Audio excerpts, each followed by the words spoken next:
escritor originario de Jalisco. Sus libros se han traducido a una decena de idiomas. La crítica ha elogiado su humor negro, la agilidad y precisión de su prosa y su capacidad para explorar las contradicciones de sus personajes. Columnista y editor en distintos medios de comunicación. Este año publicó Esbirros, su libro más salvaje que navega entre la sátira y la ironía y nos obliga a asomarnos a la doble condición de víctimas y victimarios que llevamos marcada en la frente. Él es Antonio Ortuño y él siempre piensa afuera de la caja.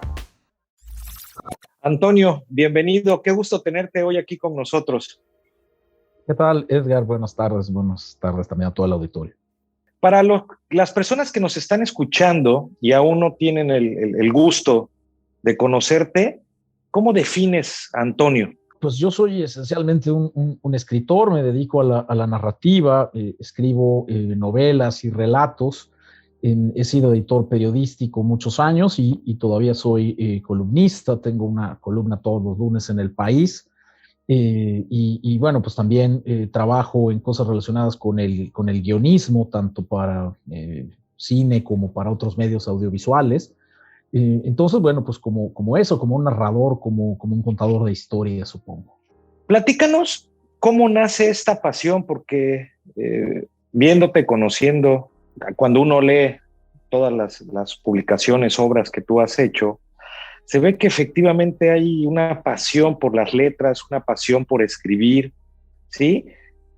¿Cómo es que te conviertes en escritor? ¿Cómo es que puede, de alguna manera, una persona que lleva una ruta de vida, de repente decir, ¿sabes qué? Me gustan las letras, me gusta escribir, porque, vamos, no es tan fácil. No es fácil y el medio en México y en América Latina a veces resulta un poco o muy hostil para la escritura literaria, como pues saben muchos jóvenes escritores, ¿no? A lo largo de los años y ahora mismo. Yo nací en una familia muy lectora, en donde la literatura era pues una cuestión cotidiana en la que se hablaba en la mesa a la hora de la comida sobre lo que cada quien estaba leyendo. Y desde luego, pues la literatura nunca me pareció una cosa olímpica o inalcanzable. Mi madre escribía, mi hermano escribía, mis abuelos habían escrito. No era más que una especie de pasatiempo. Y a mí me gustó siempre la idea de contar las historias que se me ocurrían. Aunque mis cuentos, por ejemplo, no le gustaban a mis profesoras en la primaria y en la secundaria, no fui el niño que ganaba los concursos de las composiciones, ni del pensamiento a la madre o a la patria, ni nada por el estilo. Escribía cuentos que le parecían muy raros a las maestras, pero yo me divertía, ¿no? Y de alguna manera ese elemento siempre ha estado ahí presente. Claro que convertir eso en una carrera profesional, pues enfrenta un montón de obstáculos. Pero bueno, yo me dediqué durante mucho tiempo de manera profesional al periodismo y a la comunicación. Fui como mi propio mecenas para poder escribir lo que quería. Y bueno, por el camino tuve la oportunidad de publicar, de ir encontrando lectores. Y bueno, pues ya llevo unos 10 años aproximadamente, 9, 10 años, pues dedicado a tiempo completo a la escritura, ¿no? ¿Qué tanto puede mutar un escritor? ¿Qué tanto puede cambiar un escritor? ¿Y cuándo es cuando se da un cambio? Puedes ir sobre una línea y de repente se da un suceso y automáticamente cambias algo que o nunca habías pensado o no estabas de acuerdo con esa forma de escribir. Yo pienso que una de las cosas que me interesan más de la literatura es esa posibilidad de reinventarse casi en cada texto, ¿no? Hay cosas que fatalmente están contigo, pues tus obsesiones o tus demonios y tus ideas y todos esos pensamientos e impresiones que le dan forma pues a tu cosmovisión, a tu manera de mirar pues la vida y el universo entero si es necesario, pues están ahí, pero yo tengo también la sensación de que yo me aburriría muchísimo si estuviera pues repitiendo siempre los mismos recursos y las mismas búsquedas cuando escribo. Comencé escribiendo relatos muy breves que de alguna manera, como le pasa a muchos autores muy jóvenes, porque yo comencé a escribir pues en la infancia y en la adolescencia temprana, pues en realidad eran como imitaciones y remedos de autores que a mí me gustaban, tratando de encontrar una especie de tono propio o de música peculiar. De alguna manera siento que la encontré. Tardé muchos años en publicar porque nada de lo que había escrito me convencía. Publiqué ya a los 30 años, pero a partir de que publiqué mi primer libro, pues en 2 años ya tenía 3 libros publicados, ¿no? Y había sido uno de ellos traducido, otro había aparecido en España, y de alguna manera pues salté muy rápido de no tener ninguna clase de publicación a pues empezarme a hacer una especie de trayectoria o de cierto renombre. Y esencialmente como que esos primeros textos tenían una serie de características que me agradaban, pero que no traté de ir repitiendo, ¿no? He tratado de ir buscando cosas distintas. Y insisto, hay elementos que se quedan ahí. A mí me gusta mucho la sátira, me gusta el humor negro, me gusta la agudeza, pero pues he ido saltando de los temas de la intimidad a los temas públicos e incluso políticos y sociales, y de vuelta a temas, digamos, más de la esfera de lo privado, de los individuos, de las relaciones. He escrito sobre la propia literatura como materia y sobre la vida de las personas, en fin, que he seguido pues como brincando. Comencé escribiendo en un estilo muy libresco, casi un poco declamatorio. Me interesaban mucho los escritores de aforismos, por ejemplo, y ciertos escritores de filosofía muy literaria, como, no sé, Schopenhauer, por ejemplo. Y con el paso de los años me he ido interesando cada vez más por el lenguaje cotidiano y coloquial, por otro tipo de palabras y otro tipo de construcciones. Y bueno, pues quién sabe hacia dónde iré en el futuro, ¿no? Porque me gusta esa sensación de no tener todo definido y, justo como decías, pues de irse transmutando, ¿no? ¿Qué significa para ti escribir para medios de comunicación? Es diferente a un libro, es ir practicando, es ensayar otra parte diferente de Antonio, otra crítica diferente, un análisis diferente al hacer un libro, una novela. Para mí es muy distinto porque la literatura me parece que es algo que escribe un individuo para otros individuos, ¿sabes? Aunque ese libro lo lean no sé cuántos millones de personas, pero tienes la sensación de que un libro de alguna manera es casi como si te hablara al oído a ti nada más, porque no se lee la literatura en conjunto, no se lee en colectivo ni en plural, ¿no? La literatura te individualiza cuando la escribes, porque escribes tú solo, no le estás poniendo a consideración a cada quien, entre 5 o 6 personas que te rodeen, lo que vas escribiendo, y lo lees también tú solo, ¿no? Quizá si estás muy emocionado le puedas leer un fragmento a alguien que esté contigo, pero en general esas lecturas es algo que se hacen en privado. Es una operación que para mí es muy íntima, la de leer literatura. Escribir en medios, el periodismo, digamos, en general, pues tiene una intención completamente distinta, ¿no? Escribes para la tribuna, escribes para la plaza pública, para el colectivo, para que cualquier persona que se asome ahí, independientemente de quién firme el artículo, pues encuentre una idea, un dato, algo que le pueda resultar relevante, ¿no? Y desde luego que la información de los medios, claro que la consumimos y la discutimos como colectivo. Ese es el sentido de los medios de comunicación, ¿no? Digamos que es una parte casi diferente del cerebro la que escribe cada cosa, y me parece que también lo leemos y lo consumimos como cosas muy diferentes, ¿no? Es cierto que la prensa y que el periodismo también cuentan historias en muchas ocasiones, pero lo hacen de otra manera, ¿no? Y lo hacen también con otras intenciones.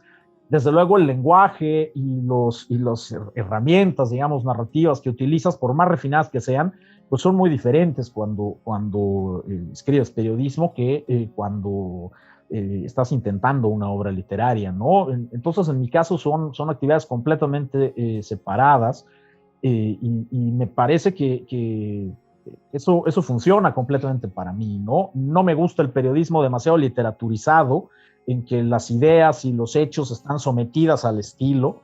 Los periodistas que son solo estilosos en general me molestan muchísimo. Y tampoco me gusta la literatura que se trata de erguir como una especie de contendiente político y social y anda ahí tomando partidos y denunciando y demás. Me parece que eso lo hace mucho mejor el periodismo.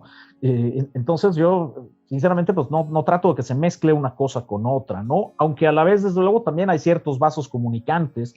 Y en mi propia escritura, pues el haber sido periodista y sobre todo editor de medios periodísticos, pues me ha servido muchísimo a mi disciplina y demás, pero no creo que funcionen de la misma manera una cosa y otra. ¿Cuál es la perspectiva del mundo sobre México respecto a la literatura? Desde luego que es algo muy relativo porque en cualquier país, por más letrado y por mayor tradición intelectual que tenga, pues es muy diferente lo que puede pensar el común de las personas, que desde luego en ningún país tienen mucha claridad de qué es lo que hacen otros países, a veces ni en el suyo propio, y lo que saben pues los interesados, los especialistas, los académicos, los críticos, la prensa de alguna manera cultural o literaria, y el público muy interesado, ¿no? En todo caso, la diferencia es que en países pues con una larga tradición intelectual como Alemania o como Francia, por ejemplo, se me ocurren, entre otros muchos, pues uno encuentra un sector grande de lectores que sin necesidad de ser el especialista de la universidad, pues están bastante enterados y están curiosos e interesados de lo que se está escribiendo en otras partes, ¿no? Entonces yo diría que, digamos, el público en general pues tiene una perspectiva muy lejana, sabe de algunos autores, pero más bien, por ejemplo, está empapado de los nombres de los cineastas mexicanos que han ido como triunfando en los premios internacionales, en los Oscars, y esto pues es algo mucho más llamativo, ¿no? Y en todo caso, algunas personas, sobre todo personas pues mayores, tienen referencias pues de nuestros clásicos, de un Paz, de un Fuentes, por ejemplo, ¿no? Y ahora, en fechas más recientes, pues por ejemplo, de una figura como la de Elena Garro, que así está siendo como bastante, pues digamos, reivindicada en ciertos sentidos, ¿no? Algunas personas cuando yo decía que eran de Jalisco, pues claro que se acuerdan de Rulfo, por ejemplo, ¿no? Pero no es una literatura que fuera de unos cuantos autores tenga como un peso muy grande, digamos. Entre el público en general. Desde luego, entre los interesados, pues hay mucho mayor conocimiento y se publican en Alemania, en Alemania, en Francia, por ejemplo, hay mucha curiosidad por los escritores mexicanos, por las escritoras mexicanas, sobre todo jóvenes, y se están dando mucho más a conocer. Hay varios escritores y escritoras mexicanas que se están traduciendo en diferentes países de Europa, y bueno, pues no sé, pienso en Fernanda Melchor, en Guadalupe Nettel o en Valeria Luiselli, que han sido traducidos en muchísimos países, y en otros autores como, no sé, Yuri Herrera o Emiliano Monge o Juan Pablo Villalobos, que también han tenido pues ediciones y publicaciones muy, muy notables, y claro, el medio especializado pues los ubica muy bien, ¿no? Pero sí hay, y eso pasa, me parece, en todas partes, también en México pasa, pues una distancia muy grande entre lo que saben los medios más especializados y lo que sabe el público en general, ¿no? ¿Cómo se empieza a crear, a desarrollar la idea de escribir esbirros? ¿Cómo llega a ti Esbirros? Platícanos. Pues Esbirros es como la cristalización de un plan literario de muy largo plazo, porque yo tengo una relación tanto complicada con el relato como género. Es mi cuarto libro de relatos, el quinto si contamos una pequeña antología, una selección de mis cuentos que me tocó hacer en algún momento. Y sin embargo paso más tiempo escribiendo novelas, y tengo muchas más novelas que libros de cuentos, porque de alguna forma... insisto, tengo esa relación como peculiar con los cuentos. Esbirros tardó más de 10 años en terminarse. Tenía la idea de agrupar unos ciertos cuentos que tuvieran que ver con las relaciones de poder, que tuvieran que ver con esa doble condición de víctimas y de victimarios que tenemos. Mandamos en un lado, pero nos mandan en otro lado. Podemos ser el esclavo en el trabajo y el tirano en la casa y ser igual de terrible en una cosa que en otra. pero no lo pude escribir, o a lo mejor ni siquiera lo quería escribir como un proyecto perfectamente calendarizado y decir, me voy a meter 6 meses a escribir cuentos sobre relaciones de poder y voy a terminar un libro, sino más bien, como es un tema que me interesa particularmente, pues tenía la seguridad de que si me esperaba el tiempo suficiente, pues iba a ir escribiendo muchos relatos que tuvieran que ver con eso. No todos los cuentos que escribo, desde luego, tiene un papel tan importante este asunto de las relaciones de poder, pero me interesa lo suficiente como para que se pudieran ir acumulando. Tardé 10 años en tener suficiente material como para seleccionarlo y sentarme casi a reescribirlos, o al menos en reescribirlos en parte, aunque muchos de esos cuentos habían ido apareciendo en diferentes publicaciones, en antologías, en suplementos culturales a lo largo de los años, pero cuando los reuní y decidí cuáles iban a quedar en esbirros, pues los volví a revisar a fondo. Ahí sí me pasé varios meses, cuando ya estaba el manuscrito armado, no solo corrigiendo y puliendo los relatos y afilándolos, sino pues encontrando como la dinámica interna, ¿no? Cómo acomodarlos en el libro, proponer una especie de orden de lectura.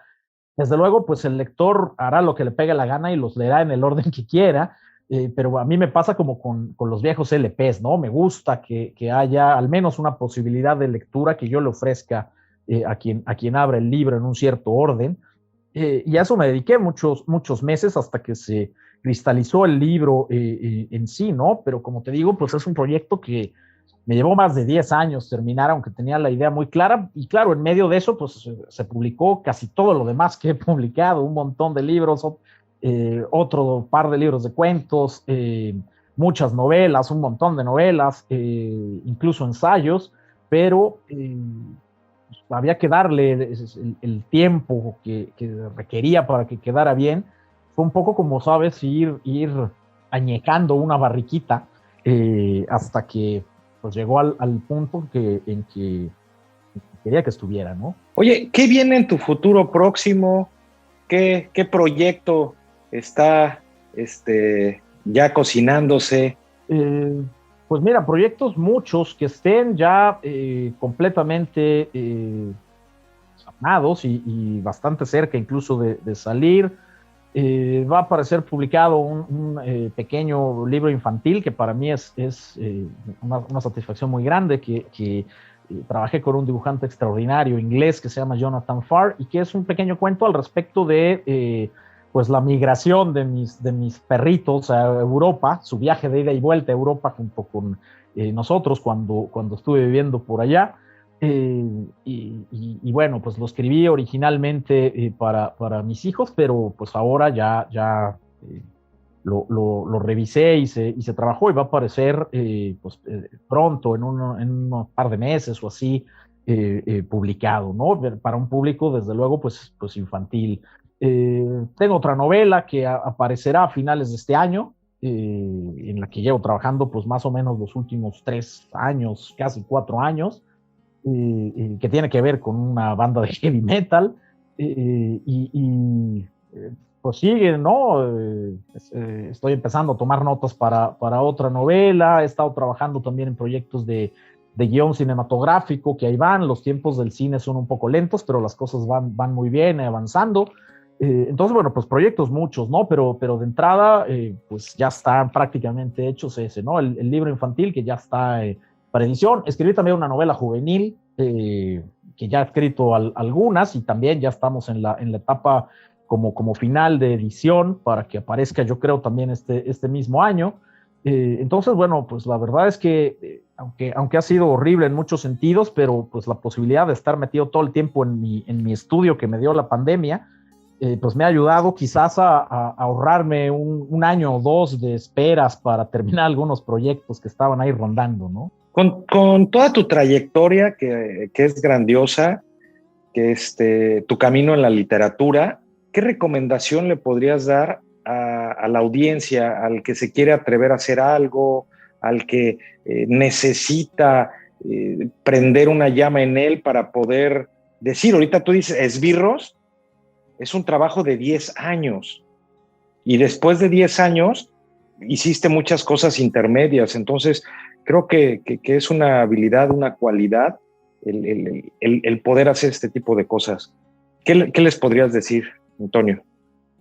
Caray, yo no soy una persona de dar demasiados consejos, pero en todo caso lo que podría decir a alguien que se interese en mi filosofía, digamos, del trabajo creativo, pues es que hay que estar conscientes de que en un medio como el nuestro, lo primero es como garantizar la supervivencia, y lo segundo es garantizar que esa supervivencia pues no termine asesinando tu creatividad y impidiendo que hagas lo que quieras hacer, ¿no? Y las dos cosas pueden resultar a veces contradictorias, pero pues hay que trabajar de cierta manera estratégicamente para poder avanzar en ambos frentes. Tener los ingresos, de ser posible, estables, que te permitan poder ir construyendo en la parte de la creatividad. En muchas ocasiones no es muy fácil. Yo no tenía, por ejemplo, una enorme vocación por el periodismo cuando era joven. Lo que quería era escribir literatura, pero el periodismo, además de darme un montón de disciplina y de enseñarme muchísimas cosas y permitirme conocer a profesionales extraordinarios con los que he tenido la oportunidad de trabajar, pues me permitió sostenerme y además relacionarme con algo que nutrió mucho mi trabajo, ¿no? Al ser editor periodístico muchos años, pues mi rutina tenía que ver con corregir textos y por supuesto que eso es una labor que abonó un montón a mi trabajo como escritor de ficción, aunque fueran diferentes esferas en cuanto a cómo enfrentas el lenguaje y demás, pero a fin de cuentas la experiencia, el conocimiento, la disciplina que me dio terminó siendo impagable para mí, ¿no? Y me ayudó muchísimo. Entonces yo creo que eso es lo que hay que entender. De repente este asunto del por amor al arte que muchas veces nos quieren vender, y claro que es bueno pues dedicarse a lo que te gusta y lo que quieres y expresarte, y por eso estamos en trabajos creativos quienes le entramos, pero no a costa de pasarla terriblemente mal y de poner incluso en riesgo pues tu viabilidad como individuo, la viabilidad de la gente que dependa de ti, de tu medio familiar, si tienes pareja, si tienes hijos, como es mi caso. Pues era algo que tenía que garantizar y que he trabajado para sacarlo adelante lo mejor posible. Y procurando que además eso pues abone a mi trabajo de creación, ¿no? Yo no dejé de trabajar en oficinas hasta que no sabía y tenía la plena seguridad de que mi trabajo de creación pues me ofrecía una buena posibilidad de poder seguir viviendo y de que no faltara nada en mis responsabilidades, ¿no? Ni para mí mismo. Y claro, implica mucho trabajo el llegar a ese punto. Del momento en el que yo comencé a escribir cuentos, no sé, a los 15 o 16 años, hasta el momento en el que me pude dedicar de tiempo completo a la literatura, pasaron más de 20 años, ¿no? De trabajo intenso y de muchas veces tener que resignarse a que en alguna etapa de mi vida la literatura fuera solamente una especie de hobby, no le pudiera dedicar todo el tiempo que quería. Pero sin dejar de avanzar mis proyectos en la medida de lo posible hasta que ya me pude dedicar de tiempo completo a ellos, ¿no? Entonces eso, nada más, hay que ser realistas, porque el medio es muy complicado, la supervivencia es muy difícil, y en términos generales, pues uno se tiene que valer por sí mismo, ¿no? Y tratar en la medida de lo posible pues de eso. Yo he sido alguien que prefirió no estar metido en grillas y en componendas. No me moví de Guadalajara, por ejemplo, no me fui a hacer como corte literaria a la Ciudad de México para ver si conocía gente que me ayudara. La gente a la que he conocido a la Ciudad de México pues me conoció siempre en forma de texto, en correo electrónico, mucho antes de conocerme a mí en persona. Y yo creo que pues eso era lo que funcionaba para mí, ¿no? Quizá en otras épocas era obligatorio que uno se fuera a vivir a la Ciudad de México porque ahí están las editoriales, porque ahí están las revistas culturales, los suplementos, de alguna manera también es el principal mercado de la literatura en el país, pero bueno, si uno puede escribir y conectarse con esos lectores, con esos editores, sin necesidad de moverte donde estás y de dejar de ser quien eres, pues igual se avanza, ¿no? Antonio, te agradezco por compartirnos tu tiempo, platicarnos acerca de tus experiencias, tu trayectoria, pero sobre todo, gracias por siempre pensar fuera de la caja. Muchas gracias. Gracias por acompañarnos. Recuerda seguirnos en Facebook, Twitter e Instagram. También escuchar nuestros episodios en Spotify, Apple Podcast y Google Podcast. Yo soy Edgar Garza y recuerda pensar fuera de la caja.